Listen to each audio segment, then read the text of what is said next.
Qo'shnilar gazetasi bosh muharriri Mutabar Yo'ldoshev.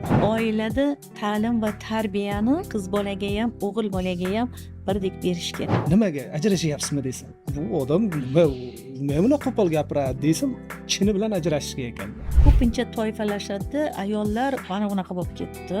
Yomon degan ayolingiz ham hayotida, bolaligida juda katta jarohatlar bor. Xotin-qizlar masalasi har davrda ham muammoli va dolzarb mavzulardan biri bo'lib qolishiga sabab nima? O'g'ilni haqiqiy o'g'il qilib, haqiqiy yigit qilib tarbiyalash bu esa mashaqqat. Menga qizimas o'g'il farzand kerak edi degan otalarni, tushkunlikka tushgan qizlarni uvoli tutdi bu dunyoni deyman-da. Yangi uylarda qalay baxtlimisan desak, ko'zi to'la yosh bilan ayni damda mana shu chiroyli uydan ko'ra begim tirik bo'lganda o'sha Musirkada yashagan palatkam baxtliroq edim deb aytaman. Nahotki 18 yil chidab berolgan ayolingni ushlab qolmaysan erkak.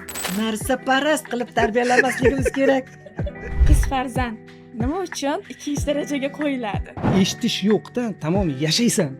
Ana shu eringga chidaysan, yashaysan. Ajrim ko'paymasin tumanda hisobidan degan siyosatni, jabrini siz ham ko'rgansiz.